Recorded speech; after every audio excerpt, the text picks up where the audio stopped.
Membangun karakter siswa melalui penguatan sikap disiplin tampaknya masih menjadi pekerjaan rumah bagi warga sekolah. Cita-cita untuk membentuk karakter siswa yang sesuai dengan profil pelajar Pancasila masih membutuhkan waktu, kerja keras, serta partisipasi semua pihak.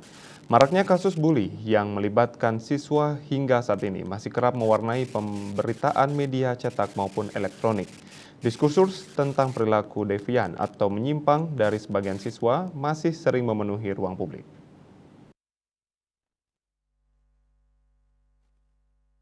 Pengawas sekolah Distikpora Kabupaten Bangli, Ana Agung Ketut Jelantik MPD melaporkan berbagai bentuk tawaran untuk mengantisipasi permasalahan tersebut sudah banyak disuarakan. Namun kasus-kasus bernuansa kriminal yang melibatkan siswa belum bisa dikendalikan. Bahkan ada indikasi kualitasnya naik.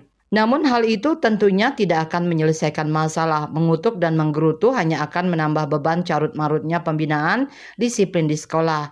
Sepertinya kepala sekolah, guru maupun orang tua perlu mengkalkulasi ulang bentuk treatment atau perlakuan yang diberikan kepada para pelanggar disiplin di sekolah. Tindakan reflektif dibutuhkan untuk mengurai benang kusut maraknya perilaku menyimpang tersebut. Jangan-jangan benang kusut tersebut sebagai dampak dari kebiasaan usang masyarakat yang lebih mengutamakan pemberian sanksi berupa hukuman fisik maupun non-fisik ketimbang penerapan disiplin positif.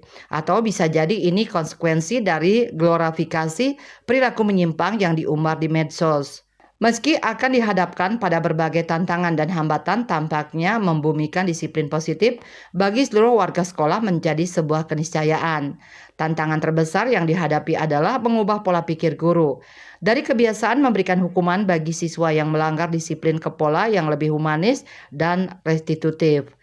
Disiplin positif bisa diterapkan di sekolah jika guru-guru mengetahui bahwa setiap tindakan atau perbuatan siswa memiliki alasan atau motivasi.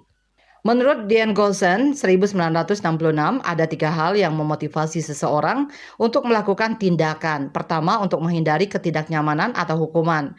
Kedua, untuk mendapatkan imbalan. Serta yang ketiga, untuk menjadi orang yang diinginkan sekaligus menghargai diri sendiri sesuai dengan nilai-nilai yang dipercaya. Idealnya, siswa harus pada posisi yang ketiga, yakni melakukan sesuatu lantaran mengejar nilai-nilai kebijaksanaan yang ada di tengah masyarakat. Ketika seorang siswa melakukan pelanggaran secara serta-merta, guru langsung menjustifikasi bahwa siswa tersebut telah melakukan pelanggaran dan wajib untuk diberikan sanksi berupa hukuman. Sangat jarang guru mencari sebab musabab kenapa siswa melakukan tindakan tersebut.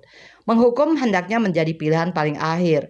Hukuman lebih fokus pada penyelesaian masalah secara instan, maka hal ini tidak akan memberikan pelajaran apapun kepada siswa. Membumikan disiplin positif di sekolah membutuhkan kerelaan guru untuk membuang pola-pola lama pembinaan kepada siswa. Bali Pos melaporkan.